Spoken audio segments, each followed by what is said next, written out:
Bienvenue dans le débat de France 24. La droite française règle ses comptes ce soir. Premier et unique face-à-face télévisé entre les deux candidats arrivés en tête dimanche dernier au premier tour de la primaire. François Fillon, loin devant, c'était la surprise avec ses 44%, un score proche de la qualification d'office. Face à lui, celui qui jusqu'à ces derniers jours avait toujours fait la course en tête. Oui, mais c'était dans les sondages. Le jour du vote, Alain Juppé a réuni 28,5%. Ils vont donc débattre dans 1h30. Et nous, sur France 24, eh bien, on en débat aussi avec Roselyne Febvre, notre spécialiste politique. Bonsoir Roselyne. Guy Geoffroy, vous êtes porte-parole de François Fillon, député Les Républicains de Seine-et-Marne et membre de la commission des lois. Bonsoir. Face à vous, Frédéric Lefebvre, député Les Républicains des Français de l'étranger. Votre circonscription couvre l'Amérique du Nord. Et vous soutenez, je précise, Alain Juppé. Également avec nous, Patrick Martin-Génier. Vous enseignez à Sciences Po. Vous êtes spécialiste de politique publique et européenne. Alors, dans une tribune, dans le Figaro, 215 parlementaires de la droite et du centre lancent un rappel à l'ordre à l'attention d'Alain Juppé. Ils appellent à un débat franc et respectueux des uns et des autres. De grâce, n'utilisons pas ces gaz incapacitants que pulvérise régulièrement la gauche pour tétaniser ses adversaires. Guy Geoffroy, vous avez signé cette tribune. Qualifier un adversaire de droite d'ultralibéral, de brutal, de réactionnaire, on a franchi les limites ? Il n'y a pas que ça, et je crois qu'il ne faut pas revenir dessus, puisqu'il est manifeste que depuis quelques heures, les choses s'apaisent, et c'est tout à fait normal. Et ça me permet de revenir sur votre accroche. Nous ne sommes pas là pour régler des comptes. Nous sommes là pour choisir notre champion. Et pour tout faire, et nous y sommes prêts, après que le choix ait été fait par des millions de Français, pour respecter ce choix et tous ensemble travailler pour faire en sorte que ce champion soit dans quelques mois président de la République. Vous savez, il y a eu du flottement de part et d'autre, il y a eu un peu de montée de température, il y a eu de l'agressivité. Les uns et les autres, chacun dans notre camp, nous avons appelé à l'apaisement. L'apaisement est en cours. Parlons du projet. Parlons du choix et ensuite nous parlerons de l'élection présidentielle. Oui, enfin cette tribune elle date de ce matin, donc l'ambiance était quand même celle-là. Elle a été écrite hier et fort heureusement depuis 24 heures les choses s'améliorent et j'en suis ravi. Alors on va écouter ce que disait hier Alain Juppé des soutiens de François Fillon. Le paysage politique est en train de se clarifier. Les débats 7 étaient un petit peu confus, désormais 2 candidats face à face avec leur soutien. François Fillon a le soutien de Nicolas Sarkozy, ce qui reconstitue l'équipe de 2007-2012, qui partage les mêmes idées. Nous en aurons besoin. J'observe que depuis quelques jours, d'ailleurs, les soutiens de l'extrême droite arrivent en force pour cette équipe. Moi, je suis soutenu par une grande partie de LR, par l'UDI et par le MoDem. Bref, le rassemblement qui nous a toujours permis de gagner les élections que nous ne pouvons pas gagner séparés les uns des autres. C'était avant-hier, mardi et non pas hier. Frédéric Lefebvre, votre ancien Premier ministre, celui pour lequel vous avez été secrétaire d'État, François Fillon, il est inspiré par l'extrême droite ? Non, ce n'est d'ailleurs pas du tout ce que vient de dire Alain Juppé. Alain Juppé a rappelé qu'il est l'homme du rassemblement, à juste titre. Il est soutenu, vous le savez, par la très grande majorité des centristes. Et finalement, il incarne ces majorités qu'on a connues dans notre pays, enfin on pourrait remonter même jusqu'au président Pompidou, qui sont des majorités larges. Et il soulignait à juste titre, puisque c'est la vérité, qu'un certain nombre d'hommes et de femmes qui sont à la droite de la droite, on va dire, ont décidé de soutenir François Fillon. C'est un constat. C'est important, et d'ailleurs je crois que François Fillon l'a rappelé que de son côté, évidemment, jamais il n'a le moins du monde transigé avec la règle que l'extrême droite, on ne devait pas fricoter avec elle. Mais vous voyez, il y a cette capacité, on l'a bien vu d'ailleurs, et vous-même, dans les mots que vous employez, quand vous avez parlé règlement de compte tout à l'heure, non, ce soir c'est un débat, c'est pas un règlement de compte. De la même façon... On avait rarement vu quand même un tel échange d'arguments. Oui, mais vous savez, il y a eu de la tension au départ, et souvent, on en parlait avec Guy Geoffroy tout à l'heure, souvent, ça vient pas des fillonistes de la première heure, ça vient plutôt des sarkozystes qui soutenaient François Fillon après le premier tour. Et il y a eu cette tentation, enfin, vous l'avez tous vécu dimanche, c'était Éric Ciotti et quelques autres, qui expliquaient Alain Juppé doit se retirer, qui ont fait fuiter ensuite une rumeur comme quoi il hésitait. Ça a été sa première phrase, d'ailleurs, et donc, Alain Juppé. ça a été sa première phrase. Continue le combat, donc il y a eu un peu cette tentative c'est pour ça que Guy Geoffroy, très honnêtement, disait tout à l'heure, de part et d'autre, ça s'est un peu échauffé.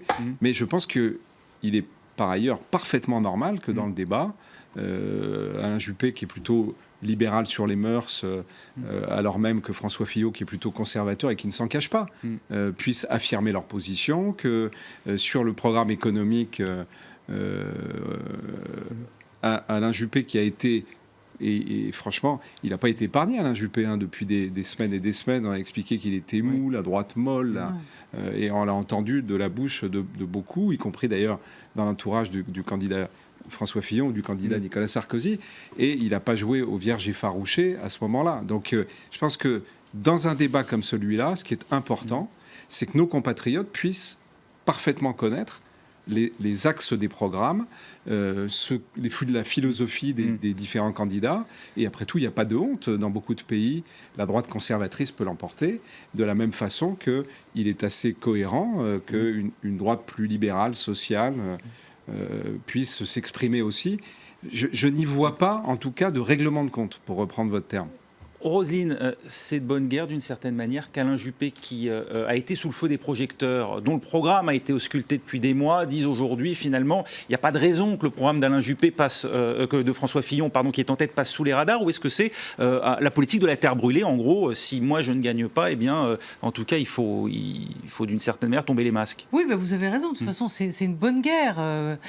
C'est vrai qu'il y en a un qui en attaque, c'est Alain Juppé, normal, puisque c'est lui qui a le plus de plume à perdre. Et puis il y en a un qui est sur la défensive, qui joue un peu l'airbag, un peu la force tranquille, c'est François Fillon. Il a 16 points d'avance, c'est énorme. Donc Alain Juppé, il attaque l'Himalaya par la face nord. Ça va être très compliqué pour lui. Alors après, tout est possible. On voit qu'aujourd'hui, dans le fond, les médias, les sondages n'ont plus de prise sur l'opinion, parce qu'il y a eu une forme aussi peut-être de rébellion des électeurs qui ne voulaient pas d'un scénario inscrit d'avance et qui se sont dit, il y a eu en quelque sorte une sorte de vote anti-favori. Et puis le vote Fillon, c'est vrai que ce que Jean-Louis Bourlange disait tout à l'heure dans mon émission, Fillon c'est le candidat champignon, c'est celui qui a poussé en 15 jours. Et il y avait ce vote catho, ce vote caché qui effectivement a surgi. Alors pour répondre à votre question, je crois que d'ailleurs dans le camp d'Alain Juppé, Frédéric, vous n'êtes pas tous d'accord. Certains considèrent que effectivement Juppé avait l'image trop molle. Maintenant il va avoir l'image trop dure, mais c'est vrai qu'il va à l'offensive. Et ça va laisser des traces. Il va y laisser des trucs, mais il peut abîmer son image. Mais est-ce qu'il peut abîmer aussi irrémédiablement celle de François Fillon si c'est finalement lui qui est choisi par les... Alors effectivement, là, c'est fait pour ça, l'attaque, le ring. Je crois que ce soir ça va être plus doux peut-être. C'était vraiment entre les deux tours qu'il fallait cogner comme un sourd. D'ailleurs il a cogné Juppé sur l'avortement, sur l'extrême droite, sur les soutiens d'extrême droite, enfin d'ex-extrême droite. C'était un peu pousser un peu le bouchon, j'ai trouvé, parce que c'était des anciens... il faisait allusion à Jacques Bompard, entre autres. Oui, qui n'est plus au FN, et à Émeric Choprade. Jacques Bompard n'est plus au FN, mais enfin... Oui, d'accord, d'extrême droite, c'est sûr. Disons que ça ne me plairait pas beaucoup d'être à côté de lui, je préfère vous avoir, vous.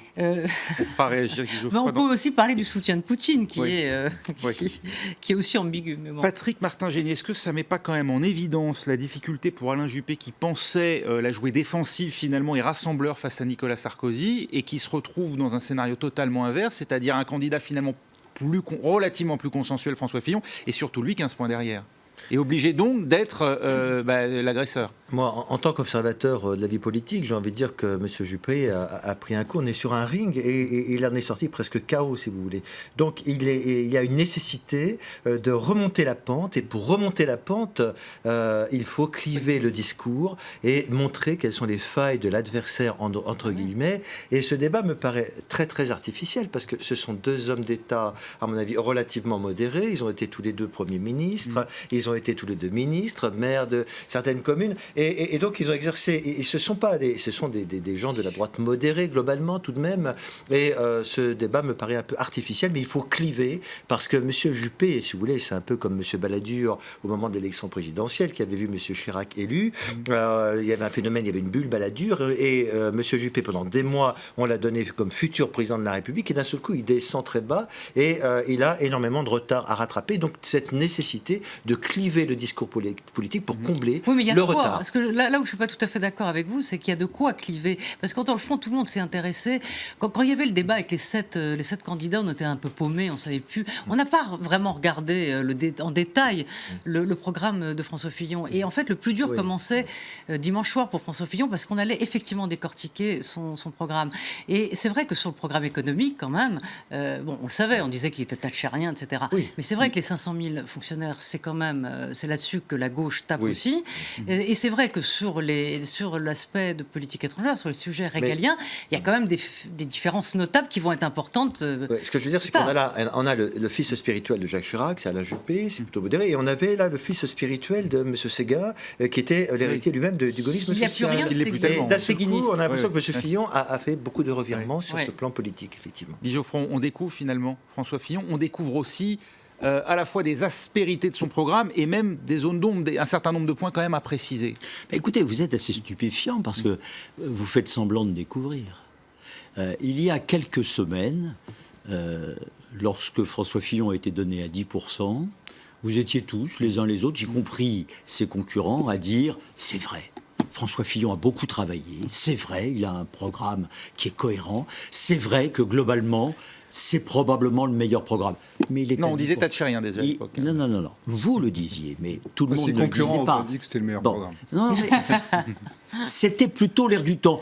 Et c'était Observateur, très peut-être. condescendant. Il est à 10%, c'est dommage avec son programme. Et puis voilà, les électeurs disent à tous les observateurs, à tous les sondeurs, écoutez, laissez-nous décider plutôt que de le faire à notre place. Et puis tout d'un coup, on fait semblant de découvrir le programme. C'est pas vrai. Le programme de François Fillon, il était connu par ceux qui voulaient le connaître depuis très longtemps et par les commentateurs que vous êtes avertis depuis très longtemps. Et puis, on a oublié de le dire tout à l'heure, et je crois qu'il faut le rajouter, il y a eu quand même l'impact des 3 débats télévisés où personne ne peut contester, que François Fillon, globalement, sur l'ensemble de son œuvre dans ces 3 débats, est globalement sorti en tête et comme une surprise Sur la par forme. rapport sur la forme et sur le fond, comme une surprise par rapport à ce qui avait été dit. C'est-à-dire que tout d'un coup, celui dont on disait il est en bagarre pour la 3e place avec Bruno Le Maire apparaissait comme rentrant, et je me souviens avoir entendu il y a 3 semaines un commentaire d'Alain Duhamel très intéressant à ce propos, rentrant dans la catégorie des 3 présidentiables. Et à partir du moment où vous avez dit que François Fillon était ce qu'il a toujours été, c'est-à-dire un véritable présidentiable, les choses ont changé. Donc on ne peut pas dire aujourd'hui qu'on découvre. Aujourd'hui est en lumière de manière plus vive, parce qu'il n'y a plus que 2 candidats, donc 2 projets, on découvre de manière plus vive la réalité de ce qui les rassemble et qui est beaucoup plus important que ce qui les divise. Mais en même temps, et c'est pour ça que dimanche soir, quand le meilleur aura été choisi, et ça sera le meilleur d'entre nous de manière définitive, ça sera le nouveau meilleur d'entre nous, eh bien, vous verrez que nous serons tous derrière lui. On ne peut pas dire derrière elle, parce que ça sera derrière lui, et que nous serons tous déterminés à l'amener à la victoire en mai prochain. Geoffroy a raison de dire que il ne s'est pas caché depuis le départ, par exemple. Il a pris comme référence Madame Thatcher. Madame Thatcher, c'est 6 mois, on le sait, de bras de fer, c'est 172 un an jours avec les mineurs, exactement. ouais. Un an avec les mineurs. Donc en termes de méthode, clairement, Ça a servi sur Tony les Blair après, fonctionnaires, quand même, hein. il dit clairement qu'aujourd'hui, il veut un choc. Ça a servi Il l'Angleterre. parle de rupture radicale. Avant tout, avec le Brexit. Il est. Alors après ça, ça se discute, le bilan de Madame Thatcher sur le chômage. On voit bien qu'il a évolué à la hausse pendant la période où elle y était. Est-ce que où vous la aimeriez pas, pauvreté vous à aussi, droite, mais- avoir fait ce qui a été fait déjà, que finalement ce soit derrière vous et pouvoir aujourd'hui Non, mais c'est même pas ça. faire Il y a- ce que fait le gouvernement Je crois que britannique. ce sont des choix, et il faut que les Français d'ailleurs choisissent. Il y a 2 méthodes différentes, clairement. C'est vrai que sur l'essentiel, les programmes économiques sont assez proches, mais il y a des vraies différences. Sur la TVA, il y a le choix d'y aller plus brutalement, plus fortement, De haut lieu du côté puisque c'est 2 points sur chacun des taux, ce qui veut dire 16 milliards, alors que c'est le ministre de la Consommation qui vous parle, parce que j'étais déjà inquiet, moi, à l'époque, quand j'étais au gouvernement, et qu'on a mis en place la TVA sociale, je m'étais battu pour qu'il y ait un retour, y compris dans la baisse des charges. Vous avez mis en place avec retard. Elle était prévue pour 2007, elle est arrivée en 2012. Mais on avait eu le débat au gouvernement à l'époque. J'avais fait une note à l'époque au président de la République et au Premier ministre où je défendais une solution différente de celle qui avait été retenue.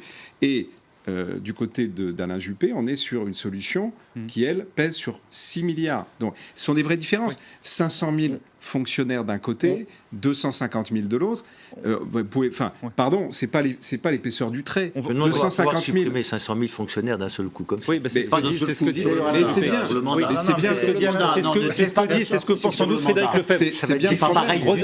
Attendez, juste un point. Mais on va parler du projet. Non, mais juste un point de manière très courte. Ce qui est très important de mon point de vue, c'est sur la différence et là, c'est pas un procès qu'on fait à qui que ce soit.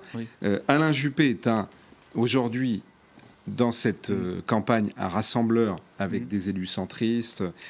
Aujourd'hui, il faut que François Fillon montre comment il est en capacité de rassembler, puisque chacun voit qu'il y a une candidature Macron d'un côté, qu'il pourrait y avoir une candidature Bayrou. Et donc, dans ces conditions-là, comment on peut être en capacité de battre la gauche et de battre ensuite le Front National. Voilà des enjeux qui sont importants. Je ferai remarquer quand même que François Fillon a également autour de lui, depuis le début, beaucoup de centristes. Et puis, il vient de recevoir, le soutien d'un centriste historique qui est président fondateur de l'UDF, à ce que je sache. On va en parler après. Roselyne, on vient d'entendre là ce que disait Frédéric Lefebvre. Le peuple de droite, il a envie de se laisser convaincre par un discours de modération qui fait passer Fillon pour un libéral dur, vous pensez ? Moi, je pense qu'il y a 2 droites déjà. Alors là, on voit émerger deux droites, plutôt que 2 proclames, vraiment 2 droites idéologiques. Et je crois que Fillon est en train de gagner cette bataille idéologique à droite, c'est-à-dire conservatrice, pour pas dire ce qu'a dit Juppé, puisque c'est contesté dans le camp Fillon de rétrograde, mais en tout cas très conservatrice. L'idée d'autorité, tout à l'heure vous parliez des débats, il y a eu un moment très important, je pense, qui a fait aussi basculer, c'est dans l'émission politique sur France 2, où Fillon, dans le fond, fait un coup de génie et il dit à Charline Vanhoenacker, l'humoriste, il la renvoie poliment dans ses bars en lui disant, bon, bah voilà, c'est pas drôle, faut pas... La politique, c'est sérieux. La politique, c'est sérieux. Là, il a marqué des points parce qu'il a été là où, effectivement... Il ne cède pas la facilité, quoi. Il ne cède pas la facilité. Et puis, cette droite, effectivement, catholique, qui a émergé, le mariage pour tous, on l'a dit. Et puis, surtout, les chrétiens d'Orient, il l'a dit. Je pense que ça a joué sur cette droite qu'on appelle la droite en Lodène, désolé.